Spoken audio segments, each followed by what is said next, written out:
위해서 뭐 한다고요? 핫케이크 굽는 데입니다. 어린아이도 친구를 전도하기 위해서 새벽 기도를 나가고요. 어린아이도 친구를 구원하기 위해서 이렇게 웁니다. 우리도 할 수 있습니다. 그죠? 우리도 해야 됩니다. 그래서 늘 똑같은 교회 다니는 한인들의 숫자가 늘 똑같습니다. 10년, 20년 지금. 이번에 정말 우리 교회를 통해서 우리 한인회가 정말 바뀌어질 수 있는, 복음화 될 수 있는 그 기회가 되기를 원합니다. 바로 그 주인공이 바로 여러분들입니다. 하나님 말씀 같이 보겠습니다. 요나스 1장입니다. 교독하겠습니다. 1절 말씀 제가 봅니다. 여호와의 말씀이 아미떼 아들 요나에게 임하니라 이르시되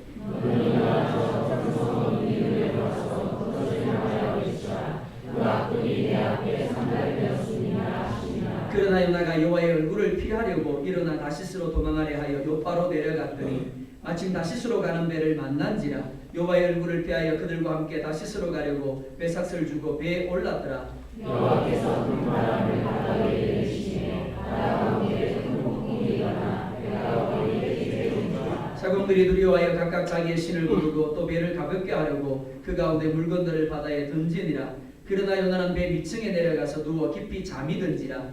선장이 그에게 와서 이르되 잠자여 어찌하느냐 요나서 내 하나님께 구하라. 혹시 하나님이 우리를 생각하사 망하지 아니하게 하시리라. 그들이 서로 이르되 자 우리가 제비를 뽑아 이 재앙이 누구로 말미암아 우리에게 임하였나 알아보자 하고 곧 제비를 뽑으니 제비가 요나에게 뽑힌지라. 우리가 그에게 이르되 청하건대 이 재앙이 누구 때문에 우리에게 임하였는가 말하라. 내 성업이 무엇이며 내가 어디서 왔으며 내 나라가 어디며 어느 민족에 속하였느냐.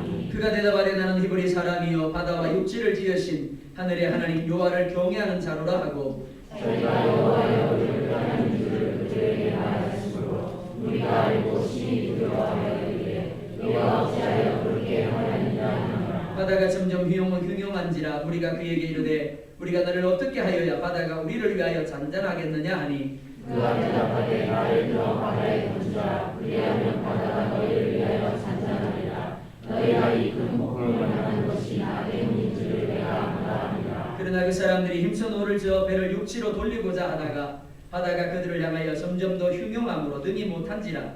우리가 여호와께 부르시더니 여호와여 구하고 구하오니 이 사람의 생명 때문에 그들을 멸망시키지 마옵소서. 무죄한 길을 우리에게 돌리지 마옵소서. 주 여호와께서는 주의 뜻대로 하시니까. 요나를 들어 바다에 던지매 바다가 뛰노는 것이 곧 그친지라. 그 사람들이 여호와를 크게 두려워하여 여호와의 재물을 드리고 서원하였더라. 아멘. 기도하겠습니다. 아버지 하나님의 말씀을 듣습니다. 들을 수 있는 귀를 주십시오. 깨달을 수 있는 지혜를 주십시오. 아멘할 수 있는 믿음을 주십시오. 열매 맺을 수 있는 마음을 주십시오. 그래서 좀 더 하나님 앞에 가까이 나아가고 좀 더 하나님의 뜻을 분별하고 좀 더 하나님 앞에 순종하며 좀 더 하나님과 동행하며 좀 더 하나님이 예비하신 것들을 누리게 하여 주시옵소서. 예수님의 이름으로 기도드리옵나이다. 아멘. 제목을 같이 읽어보겠습니다. 시작. 부르심과 가능함이라는 제목으로 하나님의 말씀 증가하도록 하겠습니다. 하나님이 살아계신다. 그리고 그 하나님이 모든 것을 주관하신다라고 말할 수 있습니다. 하지만 진정한 인정이란 하나님께 대하여 경외와 순종이라는 열매를 맺게 합니다. 하지만 많은 사람들이 하나님을 경외하지도 그리고 순종하지도 않는 삶을 살면서 이렇게 말합니다. 하나님을 믿습니다. 하나님을 경외합니다. 믿음은 하나님을 신뢰하는 것입니다. 그리고 하나님을 의지하는 것이고 하나님께 맡기는 것입니다. 그러니까 내가 하나님을 믿는다라면 먼저 나를 부인하는 것이 선행되어야 합니다. 그 다음에 하나님이 무엇이라 말씀하시든지 어떤 감동을 주시든지 비록 이해가 되지 않을지라도 비록 유익이 없어 보일지라도 내 뜻에 합당하지 않을지라도 하나님의 말씀에 하나님의 감동에 나를 던지고 결과는 하나님께 맡기며 순종하는 것입니다. 요나스는 하나님을 믿지만 자신의 고정관념과 자신의 선입관에 붙들려서 순종의 자리에 나아가지 못하는 요나라는 사람을 보여줍니다. 그런데 그 요나가 바로 우리들입니다. 즉 요나라는 사람의 모습을 통해서 이 시대를 살아가는 그리스도인들의 자화성을 보여주는 겁니다. 그러면서 정말 깨달아야 할 것들이 무엇인지, 결단해야 할 것들이 무엇인가를 우리 가운데 알게 하십니다. 뿐만이 아니라 그런 우리들을 향하여 끊임없이 포기하지 아니하시고 돌이키게 하기를 원하시는 하나님의 열심을 우리 가운데 보여주고 있습니다. 첫 번째로 오늘 본문은 니네의 영혼을 불쌍히 여기시는 하나님을 우리 가운데 보여줍니다. 하나님의 구원은 첫째 온 인류를 대상으로 합니다. 둘째, 그러나 이스라엘이라는 도구를 사용하십니다. 셋째, 구원은 사람이 가지고 있는 어떤 조건을 근거로 하고 있지 않습니다. 하나님의 기쁘신 뜻, 즉 하나님의 사랑과 긍휼이 여기심이 구원의 근거가 됩니다. 그렇기 때문에 첫째, 우리는 우리의 자격이나 조건으로 구원을 얻은 것이 아닙니다. 따라서 자랑할 것이 없습니다. 그리고 감사할 뿐입니다. 둘째, 구원은 우리만의 것이 아닙니다. 우리는 단지 먼저 부름을 받았고 먼저 믿게 되었을 뿐입니다. 우리가 불신자라고 부르는 교회 밖의 사람들 중에도 하나님이 택하신 수많은 사람들이 있습니다. 셋째, 하나님은 이스라엘을 제사장 민족으로 삼으셔서 복음이 흘러가기를 원하셨습니다. 마찬가지로 먼저 믿은 우리들을 통해서 하나님의 복음이 계속해서 흘러가게 하기를 원하십니다. 넷째, 우리가 복음을 전해야 할 대상은 우리의 마음이나 우리의 기준이 아니라 우리가 만나는 모든 사람들입니다. 즉 그가 우리의 원수이든지 혹은 세상에서 손가락질을 받는 흉악범이든지 우리는 하나님의 복음을 전할 수 있어야 하는 겁니다. 그러면 그 다음은 하나님이 하시는 겁니다. 요나는 이스라엘 출신입니다. 그런데 이방 나라의 아수르에 보냄을 받은 선지자입니다. 그는 북이스라엘 여로보암 2세 때 활약을 한 선지자입니다. 여로보암 2세 때는 북이스라엘이 솔로몬의 버금가는 전성기를 누리고 있던 때입니다. 하지만 영적으로는 심각한 부패와 타락 가운데 있었습니다. 그때 부름받은 사람이 누군가 하면 바로 요나입니다. 그런데 하나님은 타락한 부패한 이스라엘을 향하여 하나님의 말씀을 증가로 가시는 것이 아니라 원수의 나라인 아수르로 가서 하나님의 말씀을 전하라고 하십니다. 우리 1절과 2절을 같이 보겠습니다. 시작. 여호와의 말씀이 아니되 아들 요나에게 임하니라. 이제 너는 일어나서 그 성읍 니느웨로 가서 그것을 향하여 외치라. 그가 우리 내 앞에 상달되었습니다 하시니라. 아멘. 하나님이 요나에게 잘못 말씀하신 것이 아닌가 싶습니다. 북이스라엘이 비록 정치적으로는 전성기를 누리고 있지만 그 어떤 때보다도 영적으로 심각하게 부패하고 타락한 상태입니다. 그러니까 다른 어떤 나라보다도 하나님의 심판, 하나님의 말씀, 하나님의 은혜가 필요한 때라고 할 수 있습니다. 즉 하나님이 다른 나라가 아니라 북이스라엘의 선지자를 보내어야 하는 겁니다. 그런데 하나님은 북이스라엘이 아닌 원수의 나라 가서 그들에게 하나님의 말씀을 전하고 그들 하여금 회개하게 하여 돌아오게 하라고 말씀하십니다. 그러니까 요나의 입장에서 본다면 하나님의 이러한 명령은 쉽게 이해가 되지 않는 명령인 겁니다. 무엇보다 당시 유대인들은 잘못된 선민의식을 가지고 있었습니다. 즉 구원은 자신들만의 것이라는 겁니다. 하나님은 자신들만의 하나님이라고 여겼습니다. 그래서 이방인들을 경멸하고 있었습니다. 그러니까 더더욱 순종할 수 없는 명령이라고 할 수 있습니다. 자, 그렇다면 하나님이 이렇게 요나를 니느웨로 가라고 하시는 이유가 무엇인가 하는 겁니다. 북이스라엘의 선지자가 필요한데 북이스라엘도 하나님의 말씀이 필요한데 북이스라엘이 아니라 니느웨로 가서 하나님의 말씀을 증가라고 하시는 이유가 무엇인가 하는 겁니다.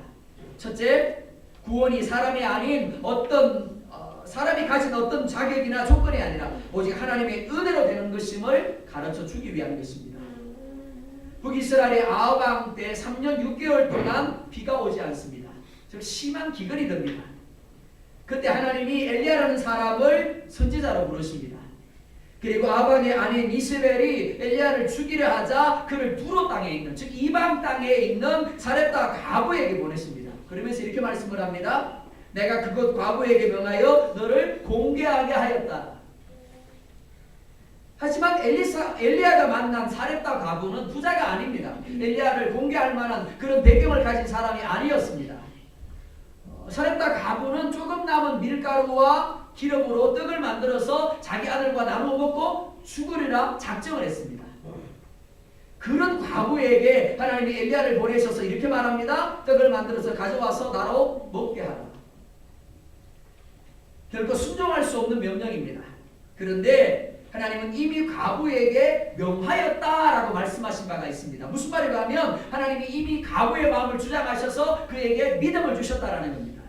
그리고 기근이 끝나도록 기름과 밀가루가 그에게 떨어지지 않게 하셨더라라고 말씀을 합니다.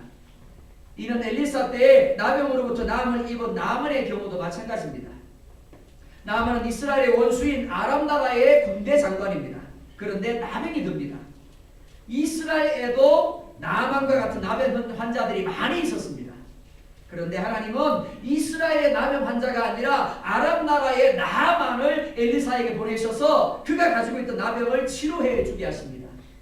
왜? 수많은 이스라엘 땅에도 수많은 과부들이 있었을 텐데 하필이면 사렙과 과부일까요? 이스라엘 땅에도 수많은 나병 환자가 있었을 텐데 하필이면 원수의 나라인 나아만이 하나님의 부름을 받아서 엘리사에게 가서 치료함을 받았을까요? 하나님이 이렇게 하신 이유가 무엇이겠습니까? 이때는 이스라엘 백성들이 선지자들이 하나님의 말씀을 선포하는데도 불구하고 거부하던 때입니다. 종교적인 형식은 가지고 있었지만 자기 교만에 빠져서 순종하지 아니하던 때였습니다. 그래서 하나님은 이스라엘 백성들이 멸시하던 이방인들에게로 향하십니다. 하나님이 이렇게 하신 이유는 이스라엘 백성들이 가지고 있는 교만을 깨뜨리기 위한 것입니다. 구원은 우리들의 것, 하나님은 우리만의 하나님, 바로 그러한 어리석은 생각을 깨뜨리기 하기 위한 것입니다. 그들이 가진 구원이 어떤 자격이나 조건으로 얻은 것이 아니라 하나님의 긍휼과 하나님의 자비로 말미암은 것임을 그들 가운데 깨닫게 하기를 원하신 겁니다. 그리고 이를 통하여 택한 백성들이 하나님의 말씀에 순종하지 아니하고 계속해서 타락의 길을 가게 되면 결국엔 하나님의 심판을 받을 수밖에 없고 하나님의 구원이 다른 사람을 향하여 돌려질 수밖에 없음을 그들 가운데 깨닫게 하기를 원하신 겁니다. 이는 이 시대 그리스도인들도 다르지 않습니다. 우리에게 주어진 구원은 우리가 가진 조건이나 우리가 가진 자격으로 말미암은 것이 아닙니다. 오직 하나님의 긍휼이 그 근거가 되고 하나님의 자비와 하나님의 사랑이 그 근거가 됩니다. 히브리서 6장 4절로 6절을 보면 이렇게 말씀을 합니다. 같이 보겠습니다. 시작.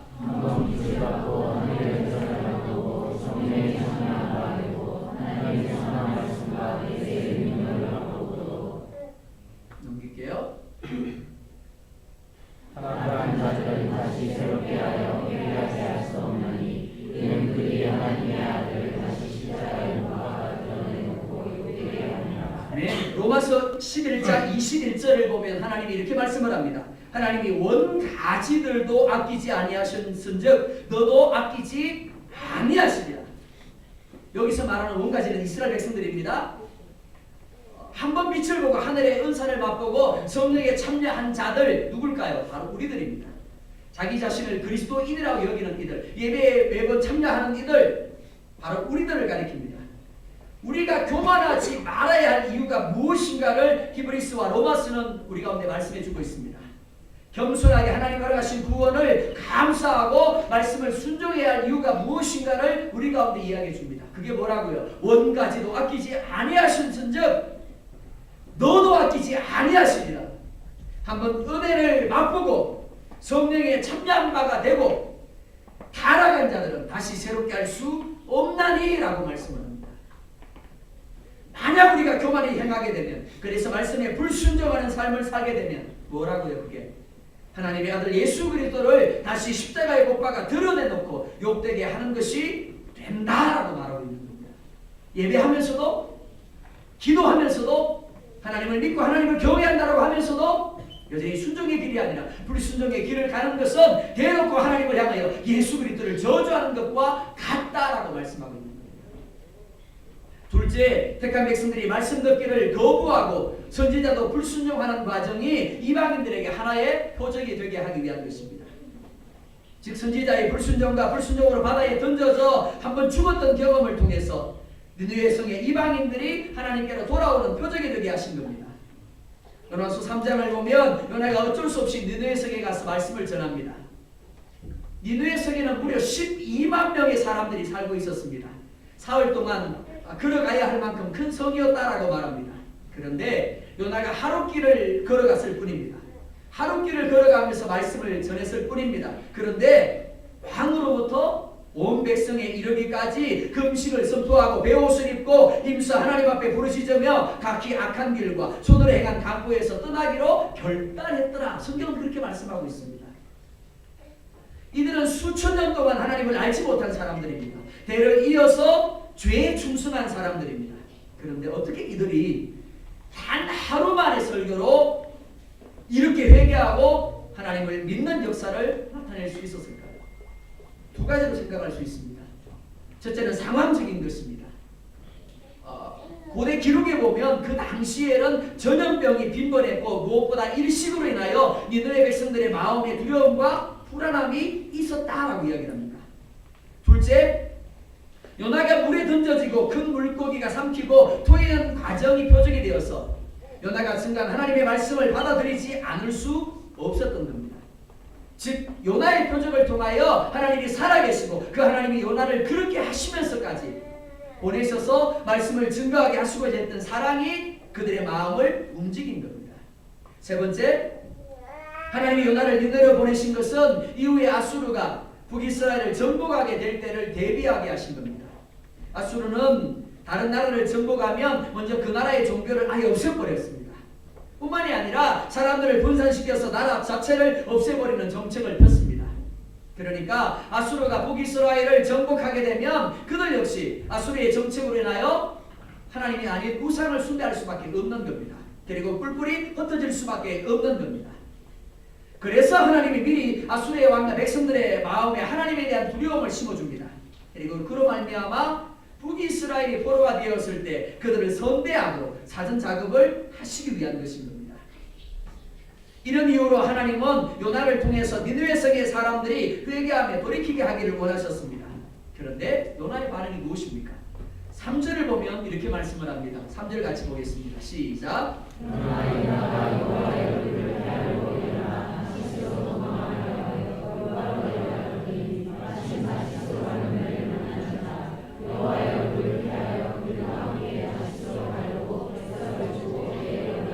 아멘. 요나는 반드시 니느웨로 가야만 했습니다. 자기 자신을 위해서도 자기 민족을 위해서도 가지 않으면 안 되었습니다. 그게 하나님의 계획하심이었습니다. 그런데 요나의 반응이 뭐라고요? 그러나라고 말합니다. 하나님의 말씀에 대한 요나의 첫 반응은 그러나입니다. 하나님은 니느웨로 가라고 하십니다. 그러나 요나는 정반대 방향에 있는 다시스로 가려고 합니다. 하나님은 육지로 가라고 하시지만 요나는 바다로 가려고 합니다. 요나는 도망하고 하나님은 추격합니다. 요나는 죽어도 못한다라고 하고 하나님은 그런 요나를 끝까지 보내시려고 합니다. 하나님의 말씀에 요나는 그러나로 반응합니다. 요나가 이렇게 한 이유가 무엇입니까? 2절을 보면 니느웨를 큰 성읍 이렇게 말합니다. 하나님이 요나를 보내시고자 하는 궁극적인 목적은 큰 성 니느웨에 있는 수많은 영혼들을 불쌍히 여겼기 때문입니다. 반면에 요나는 니느웨가 이방의 성이기 때문에 무엇보다 북이스라엘을 위협하는 원수의 성이기 때문에 하나님의 명령에 가려고 하지 않습니다. 하나님의 마음, 하나님의 명령을 이해할 수 없었던 겁니다. 악독이 하나님 앞에 상달될 정도로 악독한 성이니까 곧바로 심판하시면 되지 왜 그런 성에 자기 자신을 보내어서 살리려고 하는지 도대체 하나님의 의도를 인정할 수가 없었던 겁니다. 그래서 니느웨 대신에 다시스로 가려고 합니다. 이런 요나의 모습은 우리의 모습입니다. 하나님을 믿습니다. 그런데 하나님의 뜻에 나의 삶을 맞추는 것이 아니라 끊임없이 나의 뜻에 하나님의 뜻을 맞추려고 합니다. 그래서 도망합니다. 그래서 숨습니다. 그러면서 하나님을 설득하려고 합니다. 그러다가 자신이 원하는 상황이 펼쳐지면 그것이 마치 하나님이 허락하신 것처럼 착각하게 되는 겁니다. 요나는 마침 다시스로 가는 배를 만나 하나님의 얼굴을 피하여 배에 오릅니다. 하지만 그 어느 곳도 하나님이 보지 못하는 곳이 없습니다. 우리가 거하는 모든 장소가 하나님의 얼굴 앞인 것입니다. 하나님은 우리가 예배하는 이 자리에만 계신 것이 아닙니다. 하나님은 영이시기 때문에 계시지 않은 곳이 없고 보시지 않는 것이 없습니다. 시편 139편을 보면 이렇게 말씀을 합니다. 같이 보겠습니다. 시작. 내가 주의 영광과 어려워하며 주의 앞에서 어렵게 하니까 내가 하늘에 올라갈지라도 거기 계시며 수월에 내 자리를 펼치라도 거기 계시니라. 아멘. 요나는 자신이 다시스로 가게 되면 하나님이 한두 번 자기를 찾다가 안 보이면 포기할 것이라고 여겼습니다. 요나가 이렇게 생각한 이유가 무엇이가 하면 유대인들은 전통적으로 하나님을 어디에만요? 이스라엘 땅에만 계신 분으로 생각을 했습니다. 그러니까 이스라엘 땅만 벗어나면 그곳에는 하나님이 없으니까 하나님이 안 보시니까 나를 포기할 것이다. 니느웨로 가라고 하시지 않을 것이다 라고 여기는 거예요. 그런데 하나님은 한두 번 해보고 안 되면 포기하는 분이 아니십니다. 될 때까지 끝까지 하시는 분입니다. 그러니까 우리가 구원을 얻은 것이고 믿음의 온전한 사람으로 반드시 서게 되는 겁니다. 만약 하나님이 한두 번 해보고 포기해버리는 분이라면 아브라함은 결코 믿음의 조상으로 설 수가 없었을 겁니다. 요나가 도망하기 위하여 내려간 곳에서 마침 한 배를 만납니다. 마치 자기를 기다려준 것처럼 보입니다. 자신이 하나님의 명령을 어기고 도망하는 것이 정당한 것처럼 자신의 선택이 옳은 것처럼 생각되는 상황입니다. 우리는 때로 하나님의 말씀에 순종하지 아니함에도 불구하고 순조롭게 환경이 열린다거나 아무런 징계가 이루어지지 않는다라고 해서 마치 하나님이 나를 용납하신 것처럼 마치 그것이 하나님의 뜻인 것처럼 착각할 때가 있습니다. 하지만 마침은 허락이 아닙니다. 버려두시면 됩니다. 그래도 깨닫지 못할 때는 하나님이 물리적인 방법을 사용하셔서 그들 하여금 돌이키게 하시는 겁니다. 요나는 그가 마침 만난 배 한 척이 자신을 소홀의 뱃속으로 인도할 것을 전혀 생각하지 못합니다. 단지 자신의 의도대로 되는 상황으로 기뻐할 뿐입니다. 그러니까 열려진 상황이라고 해서 무조건 하나님의 뜻이라고 쉽게 생각하면 안 되는 겁니다. 하나님은 분명 환경이나 상황을 통해서 당신의 뜻을 우리 가운데 말씀하기도 하십니다. 그러나 절대적이지는 않습니다. 따라서 하나님의 말씀이나 성숙한 신앙을 가진 이들의 의견을 들어보아야 합니다. 하나님이 주시는 감동 등을 종합해서 확인하고 그 다음에 판단하는 것이 필요한 겁니다. 무엇보다 일시적인 주관적 확신이나 꿈이나 환상 등을 하나님의 뜻으로 생각하는 것은 지극히 위험하다라고 할 수 있습니다. 예를 들면 이런 겁니다. 평소에 성경을 보지 않던 사람이 어느 날 문제가 있어서 하나님의 뜻을 알기 위해서 하나님 앞에 기도합니다. 하나님의 뜻을 내게 알게 해주세요. 그리고 성경을 펼쳐들었습니다. 그가 편 곳이 어디고 하면 마태복음 27장 5절입니다. 무슨 말씀인지 모르죠? 네, 뭐 제가 어떤 일을 이야기해도 몰라요. 그죠? 이렇게 말합니다. 유다가 나가서 목매어 죽으리라. 에이. 그리고 다시 덮었어요. 그리고 다시 펼쳐들었습니다. 그랬더니 누가복음 10장 37절이 나왔습니다. 이렇게 말씀합니다. 가서 너도 이와 같이 하라. 예, 다시 덮었습니다. 3세판이라고 했으니까 다시 펼쳐들었습니다. 어디가 나왔을까요? 요한복음 13장 27절이 나왔습니다. 이렇게 말씀합니다. 네가 하는 일을 속히 행하라. 어떻게 이것을 하나님의 뜻으로 생각할 수가 있겠습니까? 다시스로 가려고 내려간 그때 마침 한 배가 그곳에 있었더라. 오 할렐루야. 하나님, 역시 하나님 속마음은 그런 거였군요. 요나의 마음이 그랬다라는 겁니다. 그리고 신나게 배에 올라타서 갔습니다. 하나님이 예비하신 배로 생각을 한 겁니다. 하나님이 하나님의 뜻을 위하여 자기를 위해 준비하신 배라고 착각을 했습니다. 그런데 하나님의 뜻과는 상관이 없는 배였습니다. 하나님의 말씀과 하나님의 임재를 버리고 자기 생각, 자기 욕망을 따라 불순종의 자리로 도망갑니다. 그런 요나를 기다리는 것은 그가 생각하는 형통이 아니었습니다. 소홀의 배속이었습니다. 따라서 우리가 무엇인가를 하고 하지 말아야 할 근거는 내가 보는 상황이나 환경이 아닙니다. 하나님이 내게 무엇이라 말씀하시는가 하는 겁니다. 그 말씀을 따라 선택해야 됩니다. 그 말씀을 따라 결정해야 되고 그 말씀에 따라 머물기도 하고 움직일 수도 있어야 하는 겁니다. 하나님의 말씀이 들리지 않을 때는 어떻게 해야 됩니까? 그때는 들릴 때까지 기도하며 기다려야 합니다. 하나님의 말씀이 들리지 않는다라고 해서 쉽게 나의 생각에 대해서 움직이다 보면 결국 후회할 수밖에 없는 겁니다. 그러니까 만약에 하나님의 말씀이 들리지 않는다라면, 깨달아지지 않는다라면 들릴 때까지, 깨달아질 때까지 하나님 앞에 무릎을 꿇으세요. 1시간에서 안 되면 2시간 하세요. 하루에서 안 되면 이틀을 하십시오. 한 달을 하시고 2달을 하시는 겁니다. 부르실 것 또 부르십시오. 그때 분명히 하나님은 여러분에게 말씀이 주실 줄 믿습니다. 깨닫게 하실 줄 믿습니다. 두 번째로 오늘 본문은 요나를 깨우는 바람을 우리가 한데 말씀을 합니다. 하나님의 명령을 불순종하고 다시스로 가는 요나의 걸음이 형통한 것처럼 보입니다. 하지만 이는 과정일 뿐 결과가 아닙니다. 4절을 보면 이렇게 말씀을 합니다. 4절 같이 보겠습니다. 시작. 여호와께서 등바람을 바다 위에 내리시매 바다 가운데 큰 폭풍이 일어나 배가 거의 깨지게 되니라. 아멘. 우리가 사는 이 세상에 수많은 사건 사고들이 일어납니다.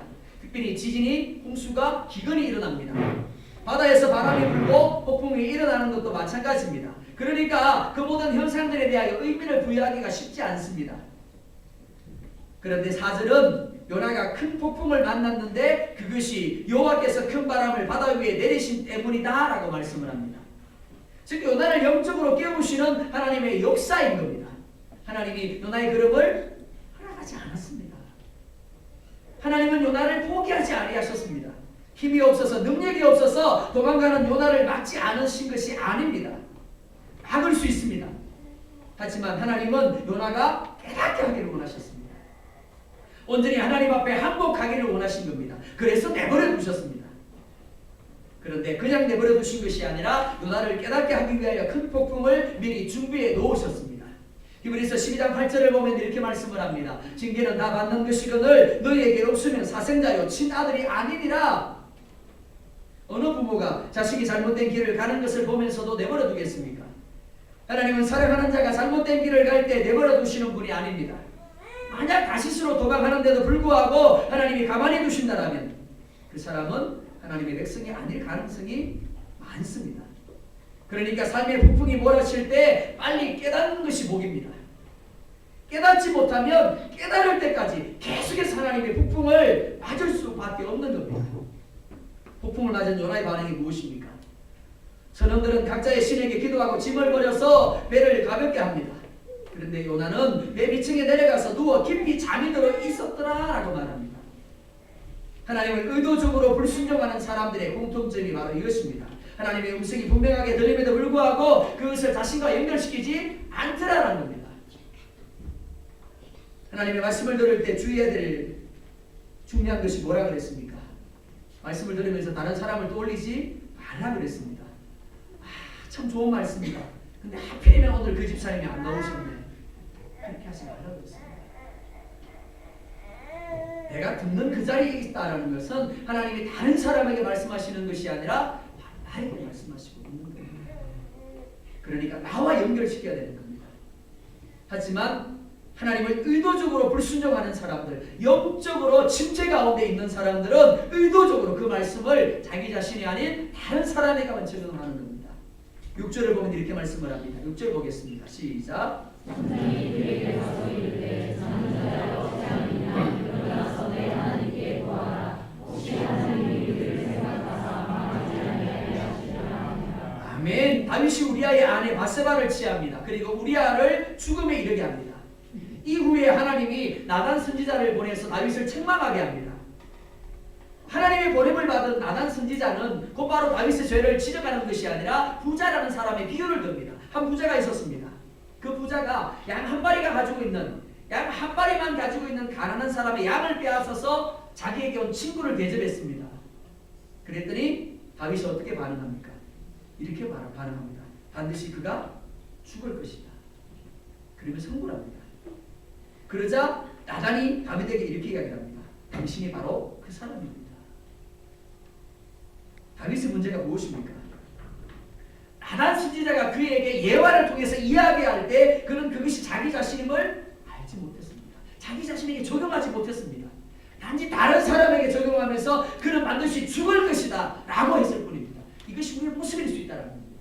말씀을 끊임없이 듣지만 하나님이 내게 주시는 말씀으로 듣지 아니하고 내 옆에 있는 누구? 그래 맞아 기도해야지, 맞아 전도해야지, 맞아 봉사해야지, 맞아 신앙생활 제대로 안 하는 것 같아. 요나도 마찬가지입니다. 폭풍이 일어났습니다. 배가 파선할 지경에 이르렀습니다. 다른 사람들은 자신들의 신에게 기도하기에 정신이 없습니다. 그런데 요나는 마치 아무런 일도 없는 것처럼 하나님 앞에 기도하지 않습니다. 기도만 안 하는 것이 아니라 깊은 잠에 빠져 있습니다. 폭풍을 하나님의 징계로 깨닫지 못한 겁니다. 그래서 선장으로부터 자는 자의 어찌함이냐 일어나서 내 하나님께 구하라는 책망을 듣습니다. 하나님의 책망을 책망으로 깨닫지 못한 요나를 이방인인 선장이 대신하여 책망하고 있는 겁니다. 하지만 요나는 여전히 깨닫지 못합니다. 7절에 보면 이렇게 말씀을 합니다. 같이 보겠습니다. 시작. 그들이 서로 이르되 자 우리가 죄를 보아 이 재앙이 누구로 말미암아 우리에게 일어났나라고 하고 그 죄를 보니 죄가 요나에게 보이니라. 아멘. 선장과 선원들은 재물을 뽑아서 이 재앙이 누구로 말미암았는가를 알아보고자 합니다. 그런데 참 무섭지 않습니까? 하나님의 선지자인 요나는 폭풍을 그냥 폭풍으로 봅니다. 반면에 이방인인 선장과 선원들은 신의 재앙으로 봅니다. 무슨 말인가 하면 여러분들이 잘 알고 있는 예화, 이런 예화가 있어요. 어느 동네에 클럽이 생겼어요. 그러니까 청년들이, 젊은 사람들이 타락할 것을 염려해서 교회에서 하나님 앞에 기도합니다. 하나님, 저 클럽이 없어지게 해주세요. 그랬더니 한 날은 그 클럽에 불이 나서 홀랑 타버렸어요. 클럽 주인이 법원에 고소를 했습니다. 교회가 불이 나게 해달라고, 없어지게 해달라고 기도해서 불이 난 거라고. 그런데 교회 대표자들은 부정을 합니다. 아니라고. 하나님 앞에 기도한다고 그게 불나가지고 없어지겠냐고. 판사가 이렇게 판결을 내렸습니다. 클럽의 사장은 하나님을 믿고 교회는 하나님을 믿지 않는다. 이렇게 결론 내렸습니다. 오늘 요나와 선장의 모습이 바로 그런 모습입니다. 누구보다 하나님을 경외하고 누구보다 하나님을 믿는다라고 하는 요나는 폭풍을 그냥 폭풍으로 왔어요. 뭐 하나님이 나를 붙들었기 때문에 사고가 안 났을까? 그냥 안 난 거지. 근데 옆에 있던 안 믿는 사람 뭐라 그래요? 이거 하나님이 지키셨네.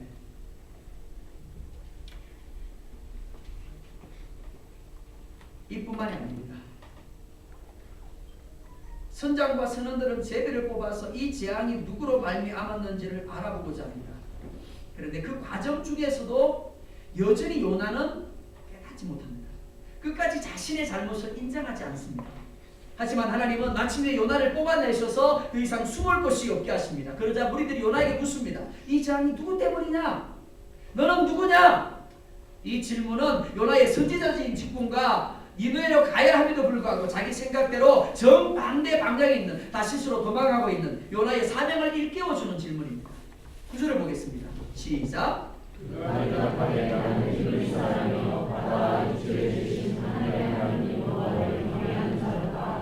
아멘. 요나는 하나님이 어떤 분이신가를 너무나 잘 알고 있습니다. 뿐만 아니라 자신이 그 하나님을 경외하는 자라고 말합니다.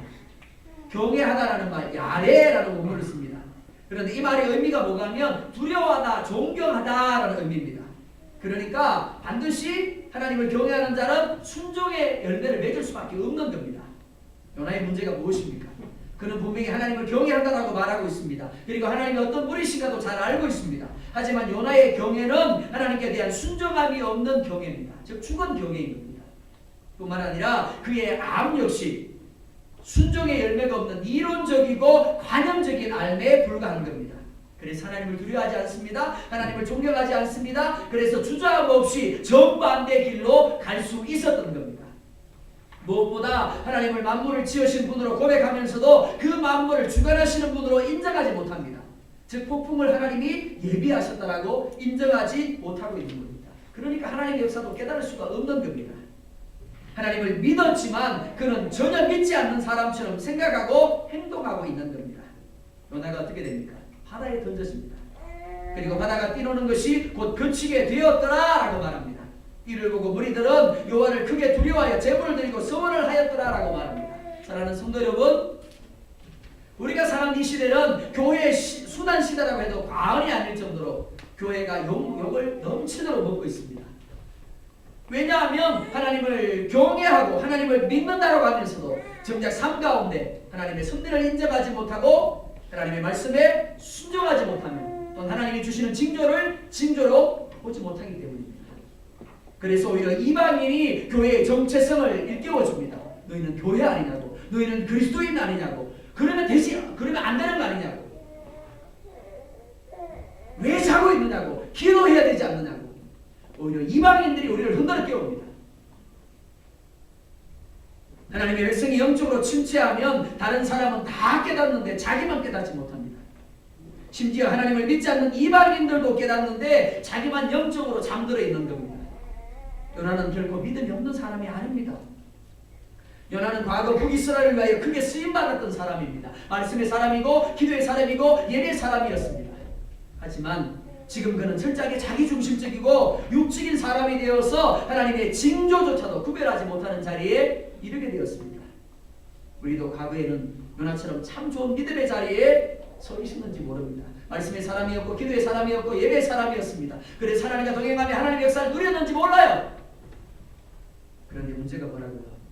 그때는 그랬는데 지금에는 과거의 그 모든 것들을 다 잃어버렸다는 겁니다. 그때는 예배가 즐거웠어요. 하나님의 말씀을 보는 것이 행복했습니다. 기도하는 삶이 늘 기뻤습니다. 하나님이 살아계시고 하나님이 나와 함께 하시는 분임을 풍성하게 체험하는 삶을 살았습니다. 그런데 지금은 어떻습니까? 요나처럼 영적으로 잠이 들어 있지 않습니까? 하나님이 끊임없이 징조를 주심에도 불구하고 구별하지 못하는 자리에 머물러 있지는 않습니까? 어제의 열심은 내게 아무런 의미가 없는 겁니다. 과거에 내가 성령 충만했어요. 과거에 내가 기도응답을 받았어요. 과거에 내가 방언을 하면 과거에 내가 환상을 봤어요. 과거에 내가 이런 하나님의 역사를 누렸어요. 아무런 의미가 없습니다. 중요한 것은 지금도 그 은혜를 누리고 있는가 하는 겁니다. 지금도 더 풍성한 은혜를 누리고 있는가 하는 겁니다. 어떤 사람이 복된 사람일까요? 잘못된 길을 갈 때 하나님이 징계의 매를 드시는 사람이 복된 사람입니다. 하나님의 징계를 징계로 분별할 줄 아는 사람이 복된 사람입니다. 그리고 돌이켜 그 길이 이해가 되지 아니하여도 유익이 없어 보여도 설사 죽을 것 같은 힘들고 고통스러운 길이라 할지라도 하나님의 주권을 인정하며 순종하는 사람이 복된 사람인 겁니다. 우리가 서로 옆 사람에게 이렇게 고백을 했습니다. 당신이 이 땅의 희망입니다. 맞습니다. 그냥 인사가 아니라 정말 여러분은 이 땅의 희망입니다. 여러분이 이 땅을 위하여 하나님이 예비하신 요나입니다. 여러분이 살아야 여러분의 가정이 살고 이 땅이 살아날 수 있습니다. 언제까지 배 밑창에서 잠들어 있으려고 하십니까? 이제 일어나시기 바랍니다. 그리고 사명을 감당하는 자리로 나아가시기 바랍니다. 예배하는 자리, 말씀을 묵상하는 자리, 기도하는 자리로 나아가시기 바랍니다. 여러분이 기도해야만, 여러분들이 예배해야만, 여러분들이 말씀을 묵상해야만, 무엇보다 하나님의 임재를 회복해야만 이 땅이 살아갈 수 있는 겁니다. 이 땅이 축복의 땅이 될 수 있고 하나님의 은혜의 땅이 될 수 있는 겁니다. 이제 요나가 억지로라도 나아갔을 때 니네의 성이 회개하며 하나님 앞에 경배할 때 하나님이 그 뜻을 돌이켰던 것처럼 억지로라도 나아가시기 바랍니다. 억지로라도 나아가서 순종하면 바로 순종하는 여러분들을 통해서 이 땅 가운데 회개의 불길이 타오를 것이고 이 땅에 하나님의 긍휼과 하나님의 축복의 마음으로 우리가 기대하는 그 이상으로 이 땅이 다시금 살아날 줄 믿습니다. 아멘. 바로 그런 통로가 될 수 있기를 주의 이름으로 축원드립니다. 아멘. 찬양합니다.